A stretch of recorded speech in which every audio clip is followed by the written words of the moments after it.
All right. Another beautiful day, Friday, in this lovely world, in this huge, great transition, this great reset. And I am so excited waking up every single day. I love going to YouTube and Google and Googling stuff. I haven't, like, stuff that I've known in the past and just kind of catching up on stuff and seeing where companies are that I used to work for, seeing where people are that I used to hang out with a long time ago. And so it's so interesting watching the evolution and the de-evolution of people and economies and countries and things like that.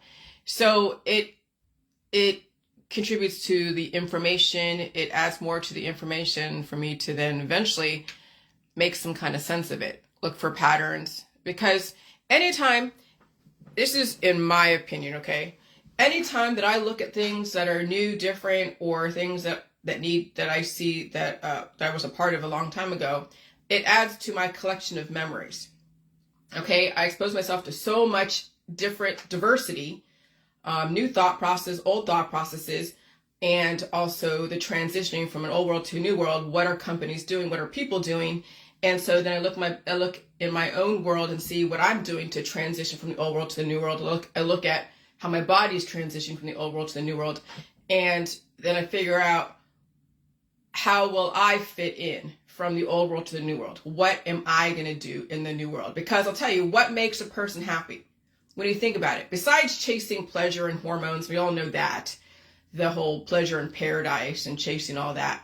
But really, when you're not tapping into your pleasure centers all the time and chasing that high, okay, what would make a person relatively satisfied? Now, in my world, learning. In my world, learning something new or different and being so effective at it, writing about it, almost becoming an expert at it, according to where you're coming from. Because when you learn information, what perspective are you learning information from?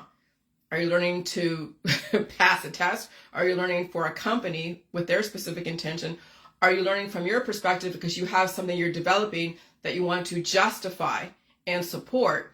And so it's almost like figure out what your voice is. Like I said, figure out what your voice is and then use the information out there to support your voice. And so that to me is like heaven. And I'm not saying you have to die, but that to me is like, holy shit, that's like the Holy Grail. That's like, wow, that's evolution. That's evolution. But of course, you have to pay your dues, right? We've all had to pay our dues. If you're around 50 years old or my age, Gen X, you've paid so much of your dues. You've paid so much of your dues. Now you just have to release all that old programming and uncover all the memories that are going to help you transition. Okay? Good morning, Robert. Okay, helping others, yeah, that's great. And so uncover all those memories to help you transition. And then you got to figure out, even though you say that what makes you happy, helping others in what specifically? Helping others take away pain, helping others. I mean, that's very broad, and I don't want you to say it on here. You figure it out for yourself. I'm not going to say what's right or wrong, but what about helping yourself first? Okay, but again, that's the thing out there is where's the most happiness is when you help yourself helping others, because you can do that both at the same time. And so the whole J world is about figuring out where are you going to help yourself first, so that way you can help others effectively with longevity. Or else, yeah, you could be in the medical system, help others take away their pain, do operations, do all these different things. Okay. But the thing with the whole J world is that we're trying to figure out how to be sustainable, not disposable. That's the difference. Okay. You can help others be disposable and take away their life because they don't want to feel the pain, or you can help people be sustainable. But that means you'd have to be sustainable yourself. Because if you're disposable, then what are you doing? You are disposing yourself systematically and then disposing others, helping them dispose of themselves systematically. And so it's almost like you have to make a choice. And so we are now in a more sustainable environment world that is in a major transition. And where are you going to be? Which side of history are you going to be on? Okay, so there's two sides to this world and people. Disposable people in politics, religion, and science dogmas. Why are they disposable? Because there is no longevity in politics. How long are you going to fucking tout the party line before you supernova and disintegrate into nothing? How long are you going to play Democrat, Republican against each other? How long are you going to be anti-V, pro-V? How long are you going to play one side or the other? When will you understand both sides? Where you don't have to be political. You understand what is needed to sustain people and yourself and sustain an infrastructure. And so the disposable people, and in a lot of ways, you think America right now is disposable. When you think about it, America is disposable because we have been radicalized. 300 million people have been radicalized all to fucking hell in politics, in religion. Oh God, look all over your Facebook. Everyone's in some kind of religion or some scientific dogma. They're all over in the herbs, the extracts, the detoxes, the rife machines, all the pills and the powders and the supplements and all of that. And so they have been scientifically touting disposability to all of their friends and family and dressing it up as if they are promoting longevity and peace and, all of that. Okay? So the disposable people are really Americans when you think about it. I mean, and anyone even in other countries that are practicing that for and against, that binary driven argument. Okay? And so this is why it's so important to understand that sustainability is not playing one side against the other. It's stepping out of the war. Sustainability is not taking part in the wars that are out there. And that could be the info wars, the intellectual wars, that could be psychological wars, the biochemical wars. And kids are really not going to understand this because they have to pay their dues and you hope they survive paying their dues. But with the amount of redundancy out there in the population, there's going to be a lot of kids falling through the cracks. A lot. Because they won't have the infrastructure in their body to sustain their hopes and dreams. And their parents don't have a clue. And you can't make the parents have a clue because they have been radicalized in their politics, in their religion, in their science dogmas. Okay? And so we know that a lot of kids all over the world are not going to make it to certain points because of predisposed issues. They'll make it up to certain levels, and you hope that they survive college, you hope that they survive high school, you hope they survive the climate change, and even being early on in their career. But as you know, as you've seen what is going on now with people who are 20, 30, 40, 50, and they're dropping like flies, that should be an indicator that those that are relatively weak and those that don't face their demons and release the demons and also feed themselves and deal with, of course, predisposed issues facing demons, it's just a matter of time before the climate's going to take them out. And so the sustainable people are ever learning daily. And when you think about it, and I'm not knocking you, Robert, but I'm saying the sustainable people are not primarily focused on helping other people, because that takes your focus off yourself. If you're constantly helping somebody else, where do you come into the picture? Okay?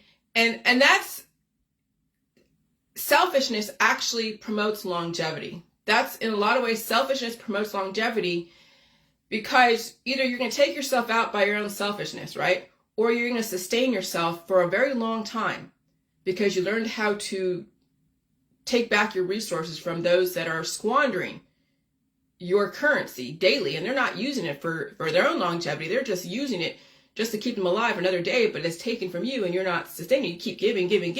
Eventually you're going to turn into nothing. Okay, so selfishness can either make you or break you. If you're selfish and you're disposable, then you're going to help society by not being around. If you're selfish and sustainable, you're going to help society. But when you're constantly helping other people all the time, not like, that's not sustainable either. because you have to have some time, a lot of time to yourself, especially with the amount of predisposed issues that we carry from all of the stories that we have told ourselves and what others have told us. Okay? And so globalism will be swallowing up disposable, unevolving people. And that's what's going on in America. Because I was looking at old companies I used to work for. I've been like either hired into companies or temping for different companies. So I got to experience highfalutin financial companies being a temp. And I got to experience being part of like a company that was relatively, okay in that area. And they had a slew of agents that I was working for as far as real estate. And they've been acquired twice. And so you're seeing now the smaller local regional companies that were pretty, prominent in the Bay Area. And they had several offices all over the Bay Area, north, east, south, west, whatever. And then they get acquired by a bigger company. And you're like, wow. And you're seeing them cut and trim the fat. And so you see that. So I was watching that. And they still had the same people in the office I used to work for, work for, whatever. Because I was a word processor at the time. Just typing up contracts, word processing contracts and stuff. And then I look back now and I see they got acquired by a larger global conglomerate that is like all over the world. And when they trimmed the fat, the women were gone. Anyone that had some diversity was gone. It was younger white men from prominent colleges like Stanford and Oxford and some of the, colleges in California where there were older white men. And yeah, extremely lily white. There was no diversity really when you think about it in that specific office. Now there was probably one person like in the higher executive of the whole overarching, maybe there was one person that was African American, that was part of like the officers of the company. But when you look at the actual office level, it was all white men. I'm like, holy shit. Watching them even cut off some of the women that were pretty influential.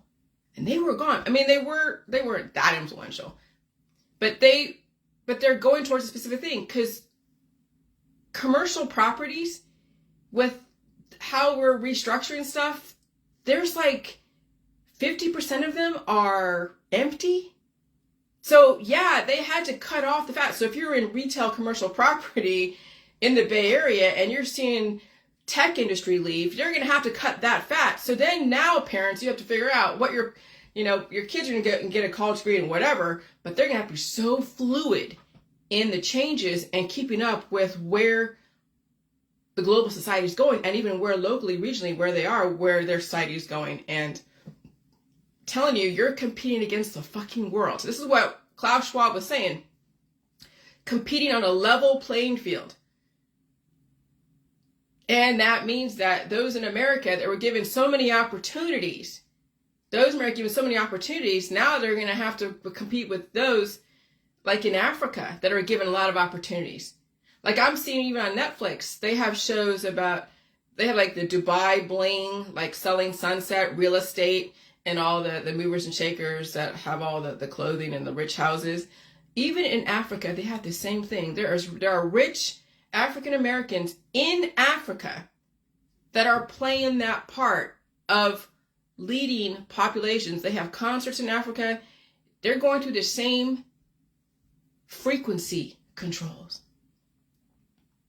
where they're going to try to aspire to be someone that has a Maserati and a 10,000 square foot house and nice clothes and good food and a nice neighborhood. No different than America, where we were salivating over Paris Hilton or salivating over Miley Cyrus or Britney Spears. That same model is happening in Africa right now. In Africa. So we are going to be competing on a level playing field, and America's going to be taken down several fucking notches. Okay? And so what would I say to the graduates out there in high school and even college? I would say learn how to be evolutionary and deal with change. I've seen one company get acquired twice. Every time they get acquired, they trimmed more of the fat. Guess who's left? Old white men or young white men from Ivy League colleges. They even let the women in that company go. Let go of the women in that company. It's still a rich man, white man's world, but that's working for a corporation, a conglomerate global corporation. When there's so much redundancy, how will you and your kids be set up? How will you set yourself apart and compete against the Northern European countries and the Ivy League people in America? Okay, so yeah, you could be in Silicon Valley and go to a nice high school, a good preparatory high school, and then feed into Oxford or Harvard or Yale. But now, what are you going to do? That's going to set yourself apart. Yes, if you have connections and you could get into a company, and who knows how long it'll be around, and maybe you have connections that'll be around through politicians. They let you know, okay, well, this company's going to get acquired. This, like the whole insider trading. But not every kid has that access. Some will just go into a company like, oh yeah, I was interviewing for this company, I got into it, but then they get acquired by a global company, and then all the fat gets trimmed, and now what are they going to do? They're going to go compete for another one. And so that's the thing, is that what's going to set yourself apart, and will you always have your resume ready and get the skills under your belt? Don't get comfortable. That's what I learned as I was growing up in my 20s and 30s, as I was going from company to company, because every time there's a downturn in the economy, and then I wasn't groomed for anything specific. And so I just kept job hopping. But I acquired so many skills along the way. And that's what it's going to take. And this is for all the J world, because you're going to be reinventing yourself. Yeah, if there is if it's not probably happen for a while, but yeah, if there is like a universal income, yeah, you can sit your ass on the couch and watch Netflix all day and maybe do some artsy stuff and hang out with your grandkids. But eventually, I'm not saying that's going to get old or young, or too old, or it's not going to get boring, but it's not going to happen for a while. So what are you going to do in the meantime between now and whenever they do that? Because that would be 500 million people, that we have pods, there'd be sustainable, organized agriculture that's not going to destroy the earth. They're going to have those processes streamlined. They're going to have the desirable people in their pods of communities, 15-minute cities, 20-minute countries, whatever. So the whole universal income is not going to be for a while. So what are you going to do to figure out how to set yourself up for this transition? And the transition could be 50 years.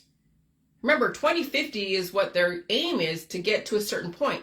And that's when places are going to be underwater in 2050. So we have right now, we're in 2023, 2050. That's 27 years instead of 17. 27 years. What do you do between now and 2050 to set yourself up for the new economy in 2050? You have 27 years to figure some shit out. 27 years to figure out how to transition yourself biologically, physically, to set yourself up for that new world, because this new world's coming. It's already here. It's the transition. And you're seeing people drop like flies that can't handle the transition. You're seeing people go off the fucking hook. Okay? And so how will you set yourself apart and compete against the Northern European countries and the Ivy League dudes that have access to resources? And that's a lot of people. We're in like 8 billion people. And there's 300 million in America. It's however, 1 billion in the United Kingdom. No, maybe not 1 billion. That's a lot. I don't know. You figure out how many people are in the United Kingdom. But maybe 1 billion overall in the first world. Okay, and there's 1 billion over there in India. So there's a lot of competition in India. 1 billion over there in China. Maybe it's a little bit less now because they're going through their own stuff. But 1 billion in Africa, that's up and coming. And so when you think about it, as far as your story, and this is what I'm saying, I was watching last night about the Ghislaine Maxwell and those girls with Jeffrey Epstein. I don't know, I watched it again just to why I watch these shows about victims is because I see what they spend their life on is trying to regain some semblance of who they are from the trauma. And they go into like psychology, psychotherapy. They go into helping children, helping this and helping that. I'm like, okay. I mean, it's not a horrible thing because we know the 80s, 70s, 60s, the psychotherapy world and the medical world and the health and wellness world is dealing with all the trauma of the past human experimentation. and family violence and all of that. And so, yeah, there's a need for it. But at what point do you separate yourself from all that trauma? What point do you release all that trauma, that story about what happened yesterday? Because even when you go into a profession that gives you that experience in that trauma, right? Why do people go into the professions? Because it's something they experienced in their childhood or somebody, inspired them. Their profession makes them relive that trauma every single day. They are reliving all that shit of their story. And so when that lady on that Ghislaine Maxwell show, I'm not going to say her name because she's still alive and she'll probably watch this if someone says, oh, look what she said about you. She's like, I just want to separate myself from that story, from that situation. But she's in the psychotherapy world. She's in the psychology world. She's reliving that shit every day because people are telling their stories of what happened to them in a different context. And she has to go and deal with that every single day she talks to someone. And you become a child advocate, you're reliving everything that was done to you as a kid. So when do you actually release those demons? That's the thing about people's stories. People have grown up where they were forced to take Ritalin, medication. They were medicated as a child. Okay? Yeah, that's a story that is so relevant of being drugged as a kid. And that does affect your future. It affects your biochemistry. It affects everything in your future. And I'll tell you, that's why I'm doing a Great Reset, because Americans have been drugged. They've been experimented upon. Yeah, a lot of abuse. The whole politics, religion, and science wars that have been forced down their throat and been gaslighted every generation. There's a lot of fucking trauma with that. Remember, America is the last greatest experiment. And then we have all the gurus and all the gods and demigods and all the families, so many families. And so we have so many stories, so much trauma, so much bullshit that we have to get through. And so now with Gen X and their kids, and they're now finally graduating college or high school, potentially getting married. What's left for them to go and figure out how to compete out there with people who have never been through that kind of trauma? That have never been exposed to that. How is your kids going to release even the medical trauma? Because they may not have other trauma, but there's like medical trauma or disease trauma. What chance do your children have? And so when you think about it, your story doesn't really matter when you can release those demons. Find a way to release the demons without going bankrupt and destroying people around you. People have made other people rich by using other people to release their demons. And so that's kind of what is making people rich in America, is the fact there's so much fucking trauma, alcohol abuse, drug abuse, domestic violence, molestation, sexual predation, predatory stuff. I'll tell you, being in the psychotherapy world is like low-hanging fruit. Not only have you probably been abused on some level who's a psychotherapist, but now you're dealing with people who are just like you. And everyone gets to relive the trauma over and over again, and someone's making money off that trauma. See, the government from way back in the 1960s knew that at some point the next generations are going to be dealing with trauma, medical trauma, from all that craziness from the 1960s, 1950s. And so that was a constant revenue stream for them. And they're like, oh yeah, go into the health and go into the medical careers. So you can capitalize on everybody's trauma in your family and friends and community. And that's how people stay stuck. And they don't see any hope outside of that because everyone is traumatized around them.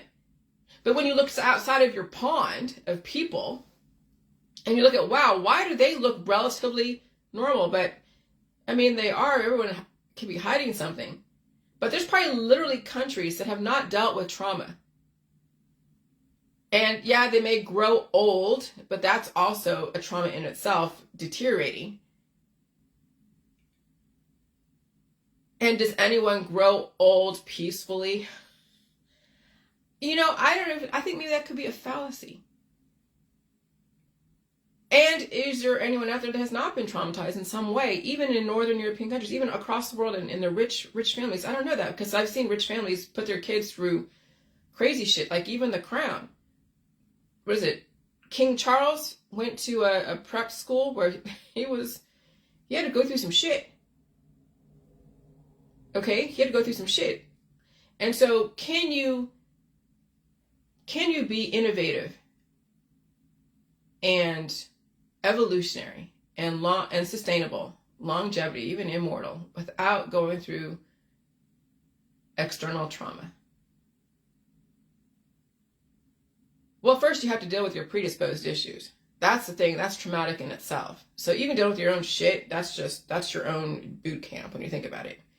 And then competing, yeah, is going to give you innovation and strategy, but also studying for things that you're interested in and passing tests and learning things 100% will also add to the innovation evolution.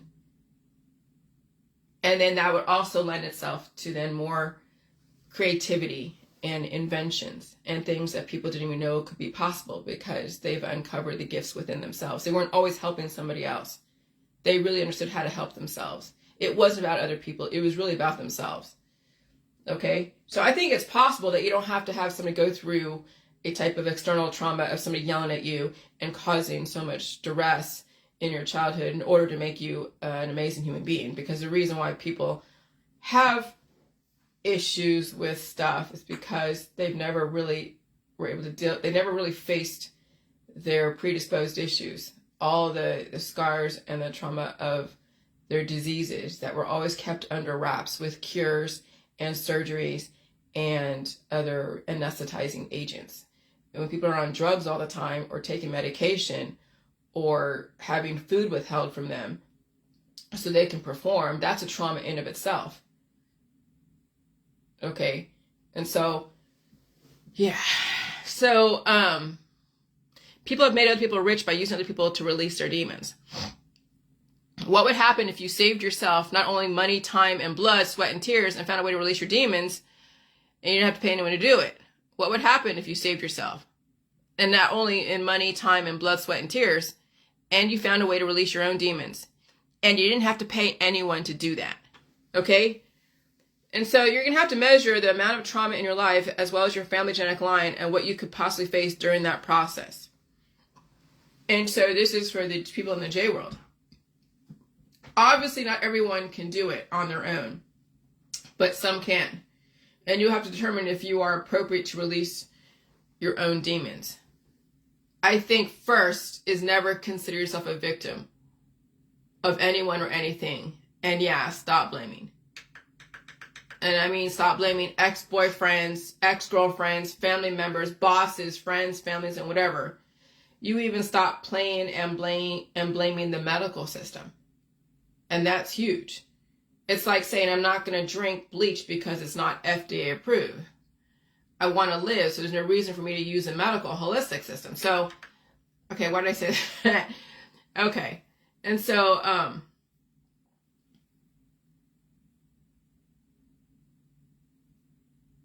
oh yeah. Acknowledging what contributes to trauma is not blaming. It's like saying, I'm not going to drink bleach because it's not FDA approved. I skipped that. So even you stop playing the blame game and the medical system. You're realizing that the medical system contributes to a lot of trauma, but you don't have to blame them because now you have control. Acknowledging what contributes to trauma is not blaming. Okay, so just because you know that you're not supposed to drink bleach because it's not FDA approved, when you know that the medical holistic system contributes to the trauma because it either stops your body from releasing the demons that you have to release, or you're purposely getting stuff carved out of you. Okay, and so you're not blaming them. If it happened, it happened. You can recover from that. So you don't, just because you got an operation or you had oncology doesn't mean you can't come back from that. Absolutely you can't. But now you have to realize that you can't do that again. That you now have to feed yourself and face the pain of having to rebuild and release that trauma. Okay, so you're not blaming them. You acted upon the information you had at the time. All right? And so acknowledging what contributes to trauma is not blaming. It's like saying, I'm not going to drink bleach because it's not FDA approved. And so when I say I want to live, there's no reason for me to use the medical holistic system when all they're doing is stopping the body from releasing. So if your intent is to live, you're just acknowledging what will stop you from living over time cumulatively. Okay? So everyone has a story, but don't let that story control the fuck out of you and destroy you. And a lot of people do have stories, whether their parents were alcoholics, they, were kicked out as a kid at 12 years old, or they didn't pass a certain exam, or they got involved in drugs and alcohols and sex. And some people have stories like being prostitutes, and that's a hard story to come back from, but it's not altogether impossible. But where do you go from that? When you have, and that's what I'm saying. If you have recorded questionable things that, I'm not saying that questionable like the whole Julie juice rule. It's not questionable because I actually can back it up with science.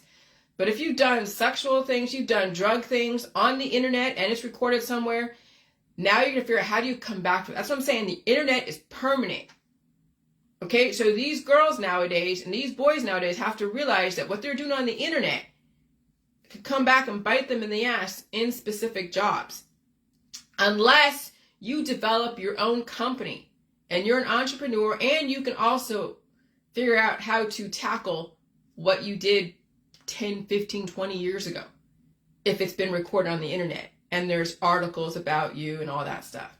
How are you going to face that and deal with that and develop a story around that? Because remember, people do evolve. Who they are today isn't necessarily who they were 20, 30 years ago. But people will look at articles today from 20 years ago and think that's who you are today. So you have to put that time, you have to actually establish a time frame and what you've done between 20 years ago and today to then show where you are. And so some companies are very conservative. They won't take anyone I've experienced that from even my fucking childhood. I've had companies say, no, we can't do this because of juvenile records, that like shoplifting. Okay. All right. And so that's the thing. That's the thing is nowadays, now you have to figure out how you can set yourself apart from everyone. And that's why releasing the demons and really releasing the demons and build yourself up and develop skills is going to give you such credibility. And then you could also develop your own company. Whatever, figure out what the need is even in your own community. It doesn't have to be global. You don't have to be some corporate executive in some, major conglomerate out there in Europe. You have specific local needs. What does your local community need? What needs to happen in your local community?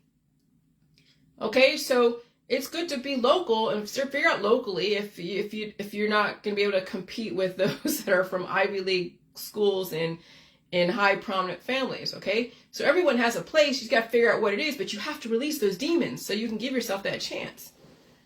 All right, and so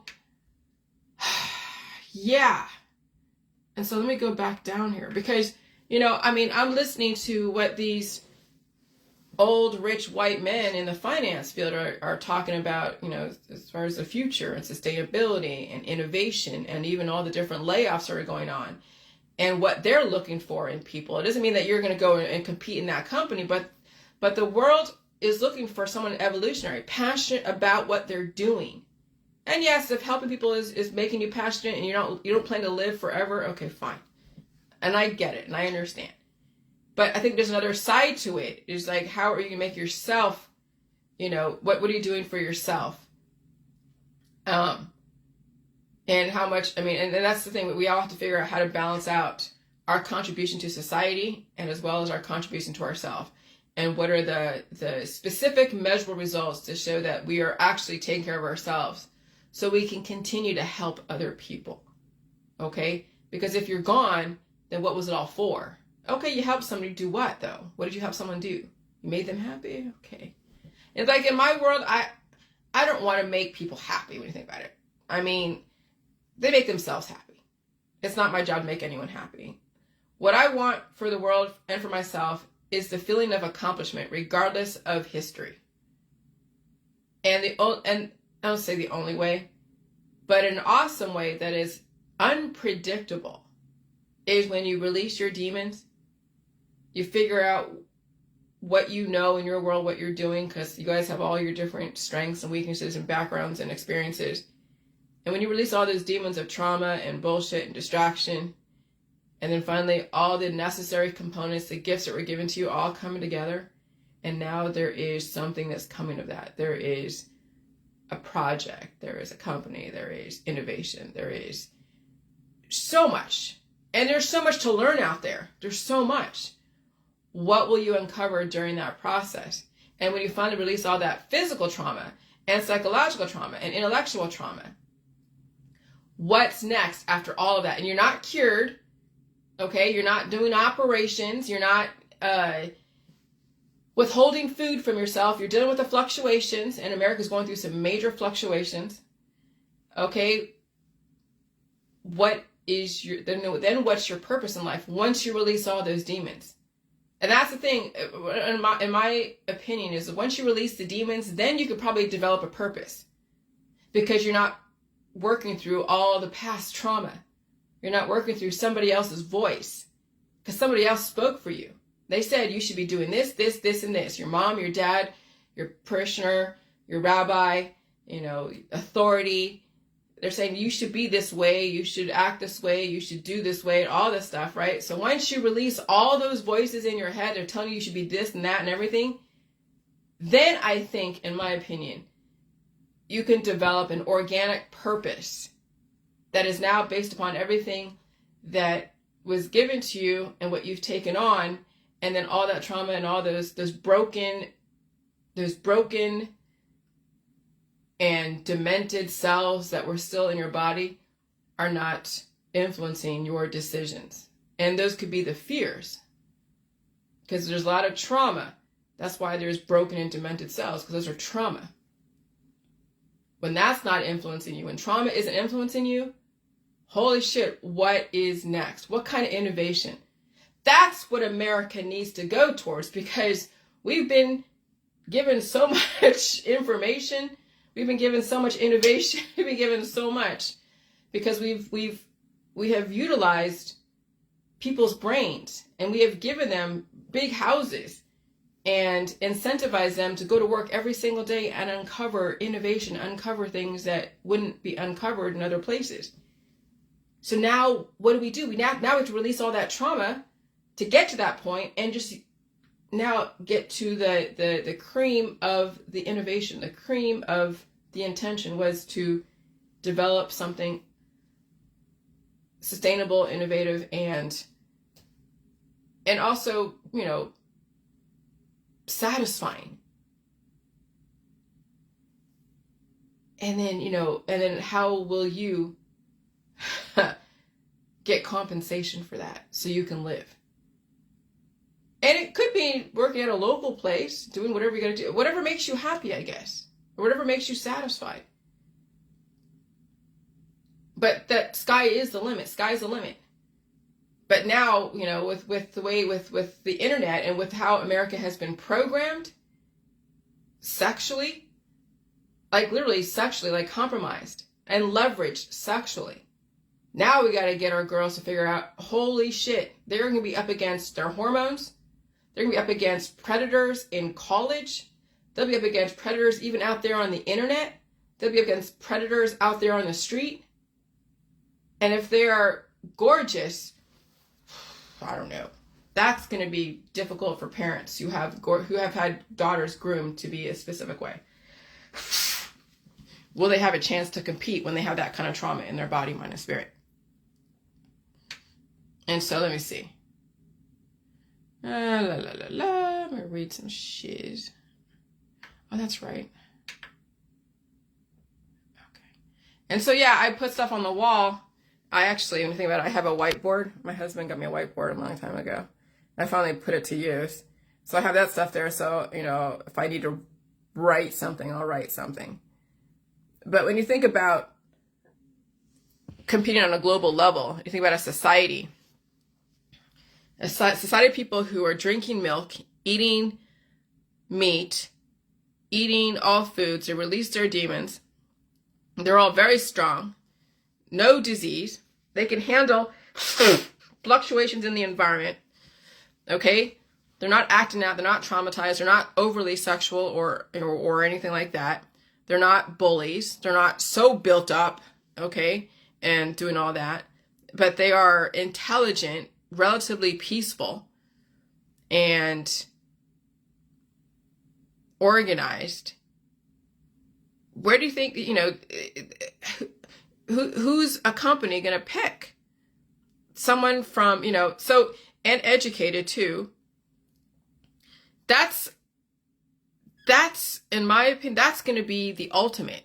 If you're going to have a kid, and I'm telling you, to be a parent in this society, to raise your kid really balanced, yeah, you're going to have to take the time to make sure physically they can handle the food supply, meat, milk, cheese, eggs, everything. Not only release the demons, but deal with sickness as it comes up from the genetic line, and deal with the instability in the environment, and probably not pigeonhole them into certain things.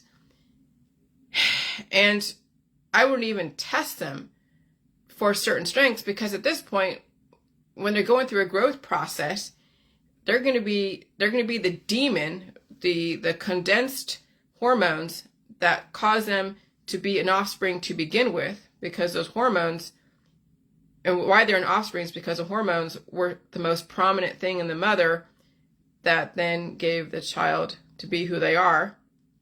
And so they are a percentage of the hormones at the surface during procreation, conception, and gestation.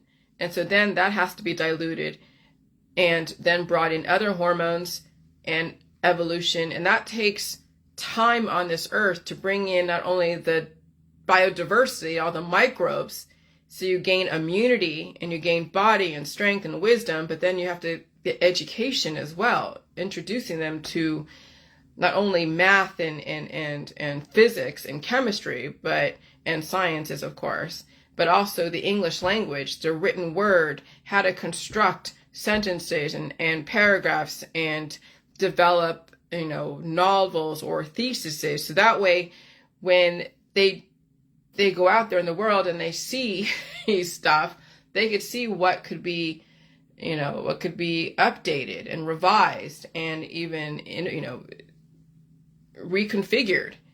But they got to have a broad knowledge. But right now, what we've done is we've pigeonholed and we've compartmentalized children and societies. And so we have kids like in Ohio, really all they have like blue collar and meat, milk, and cheese, which is great, and maybe a few white collar stuff. But there isn't a lot of, I don't know. I mean, I could say there is, but there isn't. But there's more opportunity in California as far as diversity in education than there probably is in Ohio. And even in small towns. Okay? And yeah. So there's a lot. I mean, to have a kid in this society, I wouldn't want to. Not with the way things are going, because you're going to have to deal with so much trauma from the past. That's going to end up in your kid. And it's going to end up in rashes, in cancer, disease, chronic illness, addictions, anger issues. And so, yeah. And so when I did those those 8.5 by 11 pages taped to the wall, and I'm now finally just figuring out how I'm going to write this next book, but it won't be for a while, because I'm not going to be putting another book for a while, but it's going to be on top of, it's going to be an addendum to the Rosicrucian depopulation agenda, another arm of the Hydra, because in a lot of ways that book, when I wrote this last book, was that who runs our society, the Rosicrucian, and they're just a conglomerate of people and ideas. It's not just one person or two people or 10 people or even 1,000. Dynasties, and then how they lead people through education and how they change stuff, okay? And so we are in a depopulation agenda, but it's not a bad thing. It's just that we have to now release all the trauma, and there's so much trauma in the population. And so that's another arm of the Hydra, my current book. And so then on top of that, later on, I'm going to bring in, when all of this sexualization to get prototypes, very specific, beautiful prototypes, and intellectual and extremely smart, like Weird Science. Because Weird Science was about using a computer and using magazine cutouts to make the perfect woman. She had big boobs, skinny body, smart. And that's essentially what the power elite want. I want beautiful people who are smart and balanced and educated and untraumatized. That's literally what they want. And so then we have to figure out first where it all started, and then so then I wrote the stuff that I wrote, and how people get leveraged even sexually, okay, and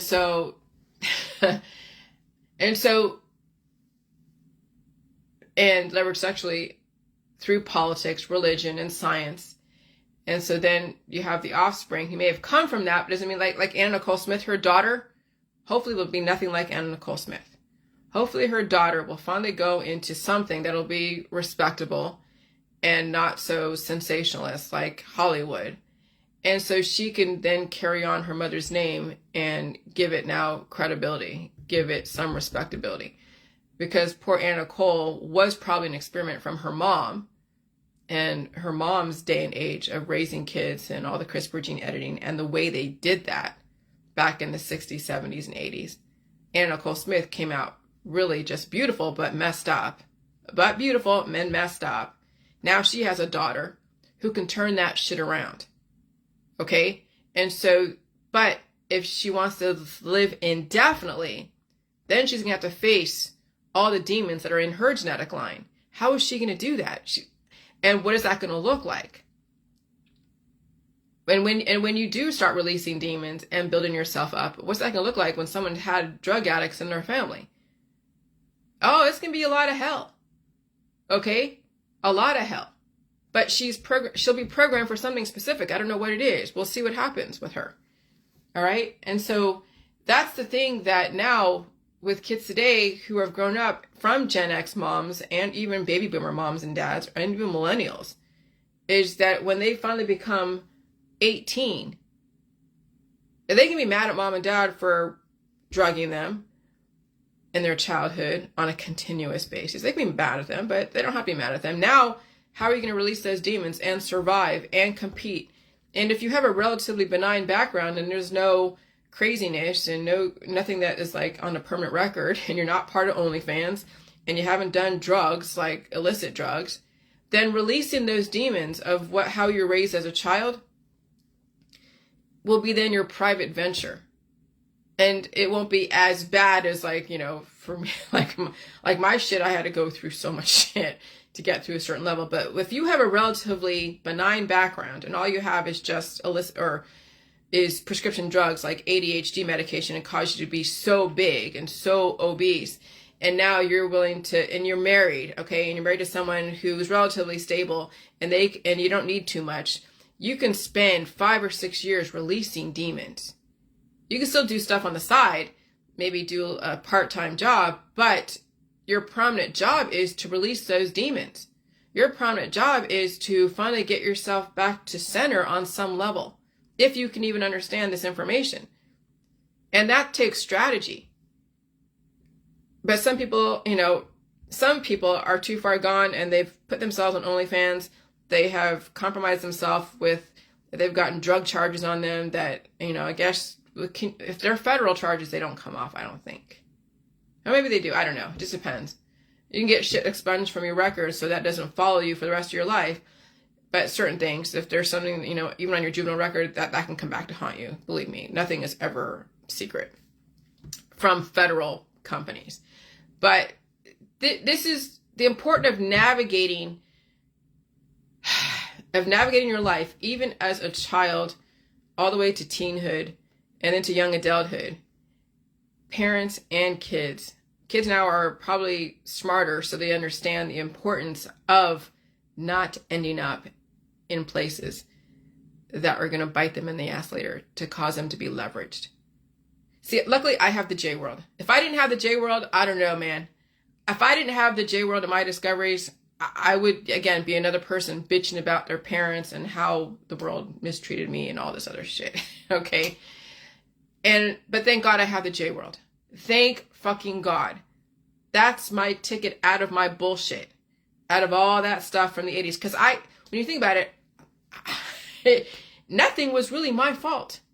When things happen to you as a baby and in your childhood that you have no control over and you're just trying to survive it, nothing is your fault.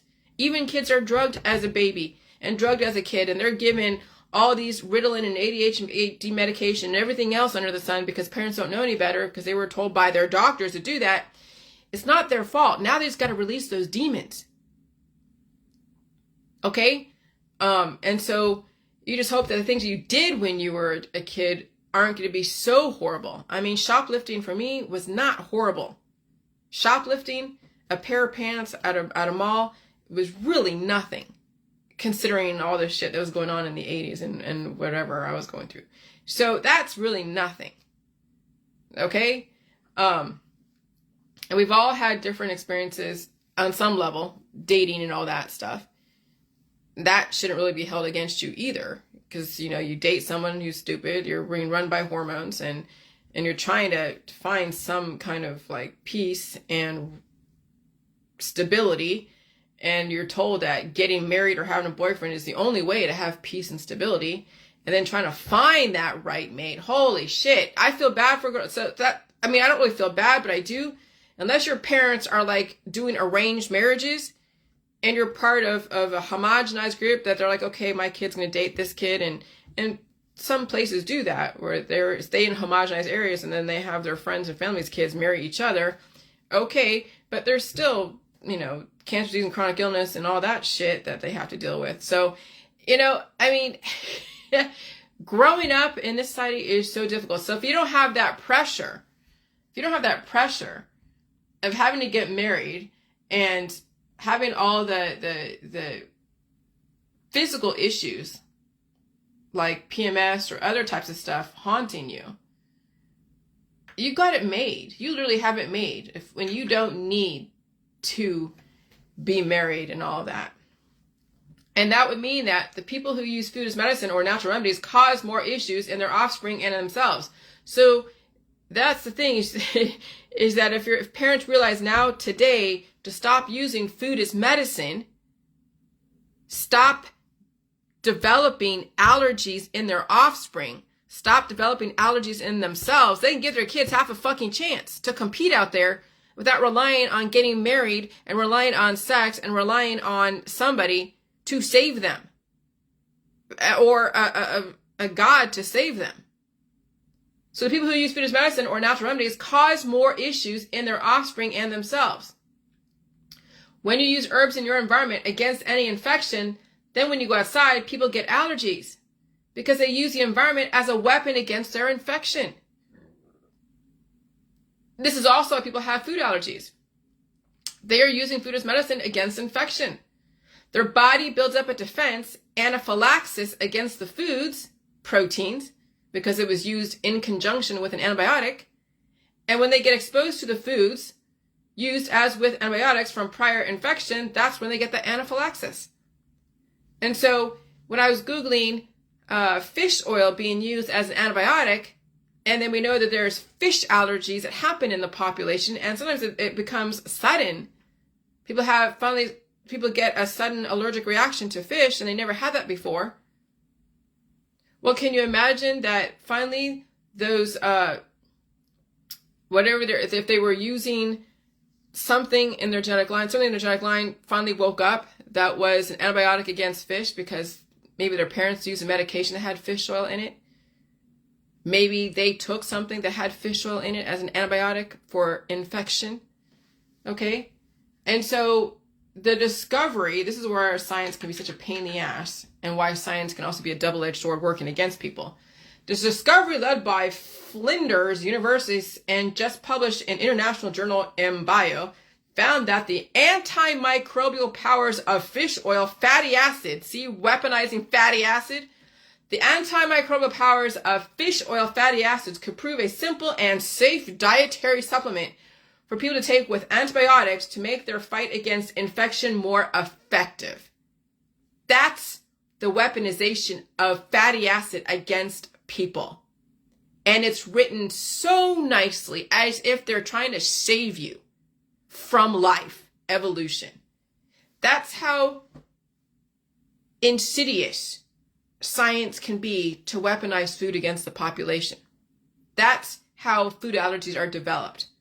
When they're using foods that you use, that you need, as an antimicrobial. And so when you're taking antimicrobials, antibiotics, antifungals, antiparasitics, antibacterial, you're developing the allergies in people. You're developing major cancers in people over time. Okay? And so those that when COVID was all like up and running, everyone's like, oh yeah, use Ivor, blah, blah, blah, which is like a horse, anti-parasitic for a horse. Oh yeah, those people that were like, oh yeah, they're trying to stop people from what is it? The FDA is trying to stop people from all the effective cures. That's the FDA and Dr. Fauci and everyone playing both sides of the fence. If they withheld it from you, you think it'd be the golden ticket. Say, no, you can't do it. It's bad. They'll think, oh, he's just saying that because he doesn't want us to have the cures. They want you to use the VACCINESs. That's the psychological campaigns when they withhold something from you because you think it's because they have a nefarious intentions to sell you the V's, when really the V's weren't that bad. It was the Ivors that is probably the worst thing you could ever take. All the antibiotics, prescription or herbal or natural remedies, are probably the worst things you could ever fucking take. Worst things. Because they develop more demons in people, which are called allergies, cancer, disease, and chronic illness, and autoimmune disorders. And so News Medical is saying fish oil may help fight against superbugs. When they weaponize the foods against you. And so yeah, when mommies and daddies and whatever are using now herbs that are found in their garden, and they're mashing it up and making it into a tincture with other aggressive elements, and they're giving it to their babies, giving it to their kids, giving it to anyone in their vicinity. Now they just developed an allergy against their environment. When you're using dandelion root and there's dandelions all over your yard, and those little, thingies, those little white thingies that are always floating around, and then you're taking dandelion root as something against infection, as an antimicrobial. Now every time the dandelions bloom, you're going to have a fucking allergy, because guess what's going to happen? You're going to have antibiotic resistance. You're going to develop proteins that are going to go against that. They're going to try to find something against that dandelion root, and then that'll be an antibiotic resistance, and you're going to get another allergy on top of that. And that's the medical holistic system. Because what is antibiotic resistance? It's when the body says, okay, we're not going to allow you to stop the body from producing mucus and things to defend itself against a potential invader, whatever it is, whatever you program your body to be a potential invader, and they're going to allow the body to produce the proteins, and then you're going to find something else to go and stop it and attack it and cause, fornication and other types of stuff, or stop the body from producing. And so you're like being under attack, like deadening your body's organic processes, and the body will eventually have an antibiotic resistance against that.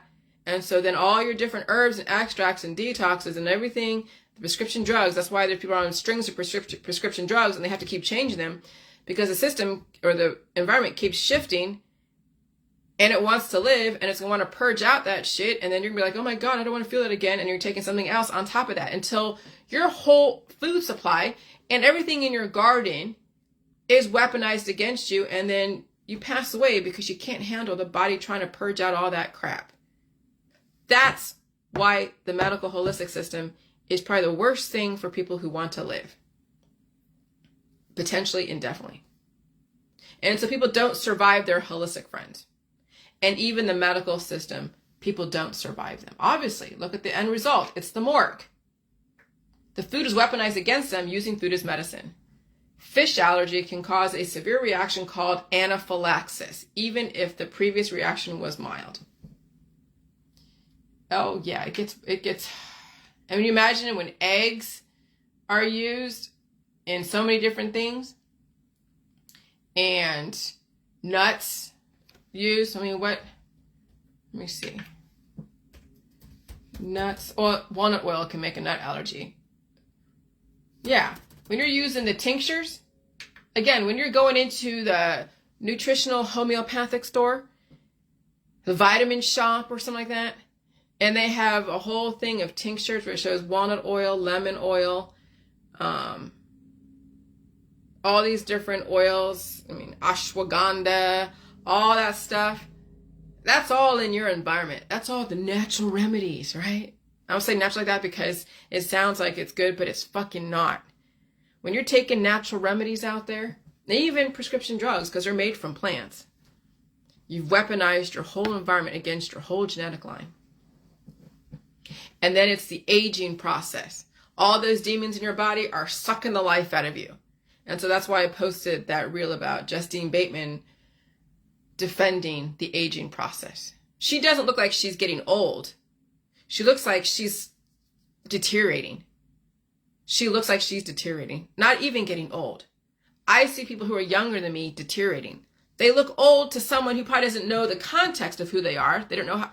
So there's someone who's like in their 30s. They look like their faces are getting sunken in. They're out there all the time because they're working out there outside. And so their face is sunken in. They look like people from the Dust Bowl, starving, malnourished.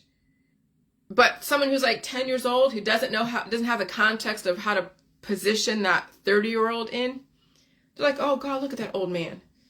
Okay, so from a 10-year-old's perspective, they would look like an old man that's like 60 or 70 or 80.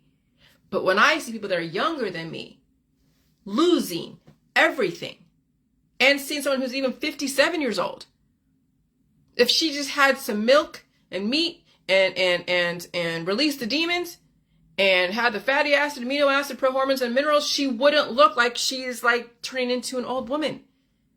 That's why I post that, not to slam her. Because Justine Bateman, I've watched her, Family Ties. I love watching her brother in the Ozark. I love watching Jason Bateman. Oh my God, he is awesome. Like I've watched Ozark on Netflix at least 3 or 4 times because he's pretty awesome dude. He's just, I don't know, there's something about him. The Bateman family is just awesome. So when Hollywood justifies deteriorating, Justine doesn't look older. She looks like she's breaking down. She's only 57 years old. She needs milk, cream, a few hamburgers, some fat. She needs food, but she also needs to release the demons. And I'm not slamming her. I'm saying that you don't have to follow in the footsteps of Hollywood. She's extremely talented, has a very awesome life. She has a very awesome life, I guess. I'm just making an assumption there.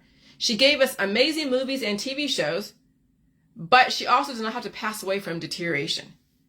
Okay? That's what the J world is introducing. You don't have to die from all the programming that was given to you in politics, religion, and science because they developed disposable people. You don't have to be disposable. And so a lot of the John Hughes movies was programming back in the 80s. Weird Science, all the different John Hughes movies. You can see what they were like back in the 80s and 90s and 2000s. Like Home Alone. And so I copied and pasted, I screenshot and then erased all the writing or the author's information so they're not exposed here. But this person wrote in a Die Suddenly group, I'm not seeing my original post, so I'll update. Aunt that ended up with 2 cancers and overcame just found out she has to have bypass heart surgery for very clogged arteries. In addition, a 90% clogged artery in her neck, she just found out she has to have another surgery for. It has been one thing after another. Her DOK said they are doing 2 bypasses a day, and it's become a routine surgery. Okay, so she had ended up with 2 cancers. That's like a trunk developing 2 branches, growing 2 separate branches because she's not assimilating. She's trying to stop, growth and infection. So her cancers came from the use of any kind of antibiotic, natural or otherwise. And then the body finally just separated the 2. She's her, and then there's this cancer. Who's going to fucking win, right? That's essentially what goes on with cancers. And then she found out she has to have 2 bypass heart surgeries for very clogged arteries. So all that that white blood cells, your immune system is now trying to go and attack that cancer and flush it out of the body so then you can live, right?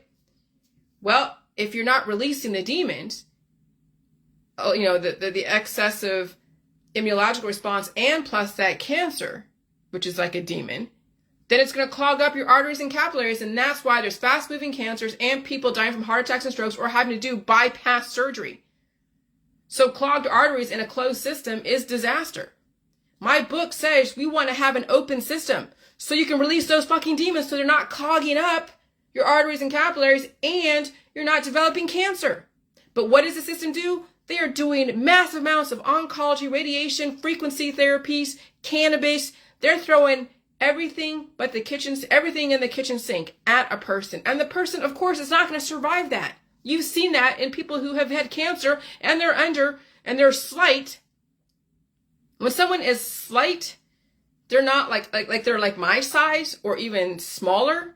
A guy, whether it's Asian or white or whatever, or a woman who is really slight, very skinny, and she gets afflicted with cancer, he gets afflicted with cancer, and they're getting oncology and all the herbs and extracts and cannabis and everything on top of all of that and radiation, they're not going to survive the treatments, much less even the cancer. They're being double, triple, quadruple hit by so many frequencies, and food is being withheld from them in the same time. They can't eat food. They're on low sodium diets, low fat diets, low sugar diets, bland diets. How they're gonna fucking survive when they're starving? Then you get someone that's bigger, right? We have people that are bigger in our society, and I've seen people, in my world, one person's bigger. They've had oncology and radiation, other surgeries and everything, and they're surviving, but they're in pain. But they're bigger, but they had somebody else in their world who was smaller, died from not only cancer, but then all the treatments that went on with thereafter. It's so your size and your density, your mineral density and your size is going to help you survive the treatments and the cancer. But then again, when you keep stopping the body from growing and releasing, because that's what cancer is, it's growth, it's new growth that you have to assimilate with. If you're stopping the body from doing it on a consistent basis and you're on a string of oncology and pills, power supplements and detoxes and everything else, you're going to watch the progressive, accelerated aging process and the deterioration process on top of that. Yeah, you may have slowed the trajectory of that cancer, but not really, because now you're going to just replace that fast-moving cancer or whatever rate of that cancer growth. You're going to replace it with oncology and pills, and the frequency in the environment are going to accelerate it too. So no wonder people who are 3 times smaller than someone who's had all that, oncology don't survive even the first 12 rounds of cancer. And so your size is going to help determine, if you're going to survive the treatments and the cancer.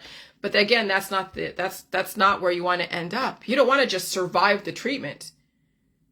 But in reality, you want to bring in the food and release those fucking demons. But again, people have to weigh out the fears that the medical system has forcibly inflicted on their patients. And their friends and family all support it. They're like, oh my God. Food is the answer, and releasing. And I'm not saying doing a bunch of J juice. Drink a shit ton of milk, cream, eat meat, milk, cheese, eggs. Have a higher salty diet, yes, so you can have the adipose tissue and other proteins build up your infrastructure, because salting in is bringing things together. Salting out is breaking things apart. You want to salt in and you want to bring in stuff, and then you want to open up your system, pull out that programming that's causing all your cancer and chronic illness, and release those demons and open up and blow your nose, but cough, sneeze, blow your nose, take rest. Maybe it's time to early retire. I don't know.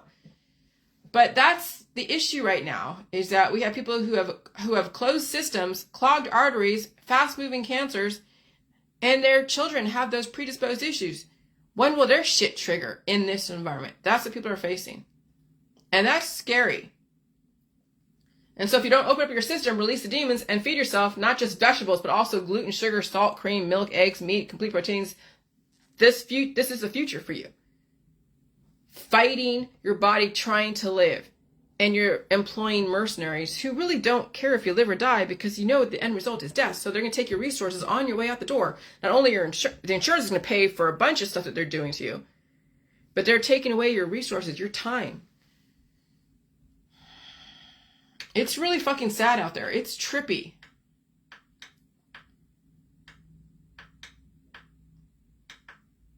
And so there's this meme from Plato. No man should bring children into the world who is unwilling to persevere to the end in their nature and education. Well, tell the men and women of our society to stop exploiting their boys, sexualizing them through circumcision, and tell the women to stop, and men to stop exploiting their daughters and turning them into a piece for the men out there. So, when our whole society, even all over the world, has been sexualized through images and trauma to the sexual parts, no matter what, and then telling the girls they have to be beautiful and gorgeous and thin and starving themselves, no wonder people just walk away, or no wonder they can't handle all the trauma that goes along with that. Okay? And so if we stop doing the circumcision and stop telling the girls that she has to be gorgeous, we wouldn't bring people into the world with people who are not willing to persevere to the end, their nature and education. But they're using Plato against people who have been programmed. And so I said, oh God, my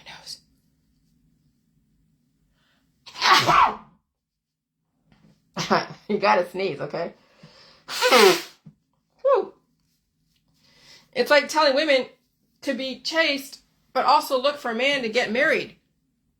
You can't be chaste in our society with people who are looking to make sure they don't make a long-term mistake. So that's why people go and change partners all the time, because they don't want to be with someone who's not good in bed, right? So they have to go through a bunch of men or women so they can find that perfect fit. And then they have to go and do trial runs, live together without being married and all that stuff. And so I say release the demons, release that programming, because it will fuck you up later, if not now. It starts, all that programming of being a Madonna whore, when you think about it, it starts in the politics, religion, and science, dogmatic family, and the hospital system, and the culture of the society. As far as Plato and our current society, don't blame the people who are programmed to be who they are at such a young age and then punish them for being who they are. Acting out their programming because you program them to be that way. And so when you have so many men that are dropping their seeds everywhere, at 15, 16, 17, you program them to be that way. Through porn, through sexual abuse, babysitters or other people grooming them, teachers, even family members doing that shit.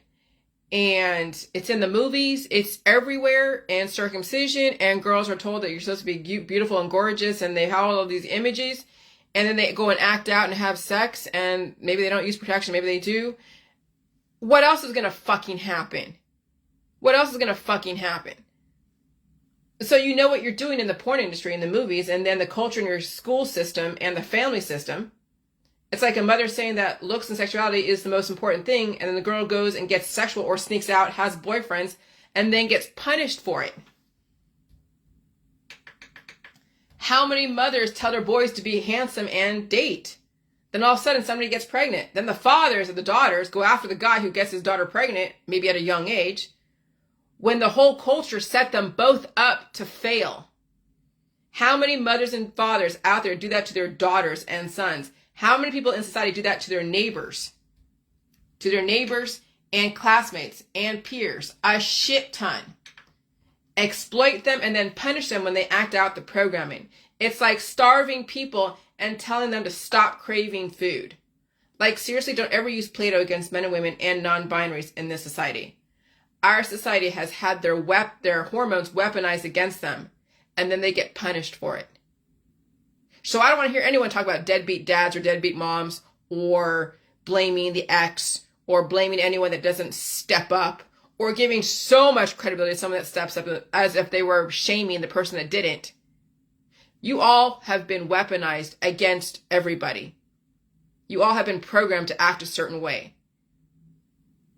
Okay? If you choose to have a child and you carry it to term, then that's your choice. It's not the person that didn't step up's fault. If someone does, fine, great. I hope you'll raise them balanced. But a lot of ways, people don't. A lot of times people don't. Because there's so much trauma in that family, and then the system uses them experiments. And then the kid doesn't know where the hell their feelings come from, or where the hell their behaviors come from, or why they can't compete with other people because of all the genetic trauma. And no one wants to, and no one can really tell them because the parents have been traumatized themselves by their parents. And it goes down the genetic line. You just keep going back further and further and further until 1895. And so I don't want to hear anyone fucking talk smack about any parent out there who did or did not do something for their kid. I don't want to fucking hear it. And so our society, you're either speaking for someone. I gotta see something real quick. Hold on. You're speaking for someone else, or you have no business doing that, even as a parent. How far do you take speaking for children? The government will tell you when you've gone too far. Okay? And so the whole thing, we addicted to love. So even as a parent, how far do you take speaking for children? The government will tell you when you've gone too far. And we know some parents don't have boundaries. That's why the government gets involved in families. That's why there's CPS, okay? Because there's been a lot of trauma in families from drugs and alcohol and sex and incest and whatever. And so some parents do some really horrible shit. And so, yeah, CPS has to come in and step in and figure out what the hell's going on. So it is sad, but it is a reality.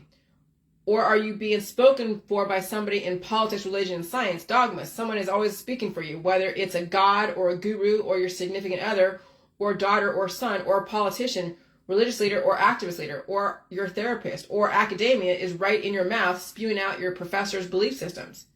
Your thoughts are not your own. When will you speak for yourself? When will you release somebody else's programming? You are not your job. You can do a job and still speak for yourself. At the same time, you can differentiate between you and your job. Our society, people think that they are their job, which is why nobody changes, really. Because the jobs and the industries and the careers are what programs people. And there's a lot of propaganda in jobs. They tell you have to be a certain way, think a certain way, vote a certain way. Even then, I mean, when you think about it, it's unspoken because you can't tell someone to vote a certain way in jobs, but you know it's unspoken. You hang out with a bunch of older white men from Ivy League schools, and it's mostly Republican, because that's who they work for, is a bunch of Republicans. It's going to be, you're going to have to vote Republican, or at least keep silent on who you vote for, because you don't want to be, called out. Okay? So when you realize you're not your job, you don't have to do what your job does to others. If your job requires you to take on the programming of their clients, you will have no issue but to quit your job, because you will speak for yourself. But there's so many blurred lines. People don't have boundaries, and they have no idea where to set the boundaries anymore, because they let somebody else speak for them. And so the whole, Robert Palmer and the Addicted to Love, love equals politics, religion, and science hormones. And you can read the lyrics of Addicted to Love, because that's essentially what is politics, religion, and science. They are addicted to the belief systems and what they think those belief systems offer. But in reality, it makes people disposable. Like, literally disposable. And so I said that about the story. And then I posted about BCG Global Chair Rich Lesser on tech layoffs innovation. That was one of the conglomerates that swallowed up the few companies that I worked for. And they were a commercial real estate company that was local in the Bay Area, but they had several offices. And they just got acquired a few times. And so it ended up that BCG acquired them. But they're still like almost like a parent company, and there's still subsidiaries underneath them. So you're not going to know the company I'm talking about, because I don't need to call them out like that. I don't need to be sued for defamation or anything. But and so I did a random bit of knowledge. Companies in the downstream sector are those that provide the closest link to everyday users. After After crude oil is discovered and extracted, the upstream process is it's shipped and transported, the midstream process. Therefore, thereafter, the oil is refined, marketed, distributed, and sold, which is the downstream process. So upstream refers to the materials inputs needed for production, while downstream is the opposite end where the products get produced and distributed. And so when I was trying to do a login into one of my things for my website, and there was like an error that, because I was trying to do something automatic, because they have things you can do everything automatic based upon all the different links and everything. And it said, an error says upstream error. I'm like, what? So then I said, okay, so I deleted, that link that automatically brings you to a certain thing. And I went in manually and put in the information. And so it needed me to actually measure my keystrokes versus one link that brought me to everything. And I had to get the code off my phone and do all these factors like authentication. And so that was the upstream process that then gave me the downstream, the download, to be able to go and view my stuff. So then I'm linking now finances and the commodities and the oil and gas and everything else, and then into the tech world and how even the error codes can tell you. And so once you expose yourself to everything, you will see the connections, the words, the concepts. Then you'll have transferable knowledge. You'll understand how the world works.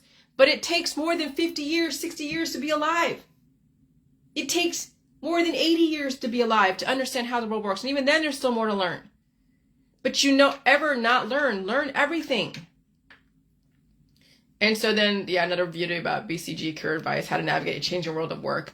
Where will the J world fit into the world made for 20-something-year-olds groomed for careers? So where are you, J world? How are you going to compete with us? Well, you're not going to compete with them. You have a lot more knowledge than the 20-something-year-olds who are going to be groomed for very specific things if they even survive their childhood. So you in the J world that finally release your demons and you bring in so much knowledge and you've put in certifications behind you under your belt and you keep just acquiring knowledge, you're going to have so much more to offer than some college graduate that came out of a homogenized society. Yeah, they may have, Wharton degree or economics degree, but you have a lot more to offer when you think about life experience and bringing in knowledge of the world all over the internet. And you're not caught up in your hormones and chasing pleasure, drugs, and alcohol and sex. I'll tell you, man, that's how you set yourself up for the future. You have 27 years before 2050, 27 years to get your shit together. Not even 2030. That's coming up way too soon. That's still too soon. But 2050 is the magic number. 27 years to get your shit figured out. And we'll see what goes on in 27 years, where people are in the J world. Where I am. I can't wait. All right, talk to you later. Bye.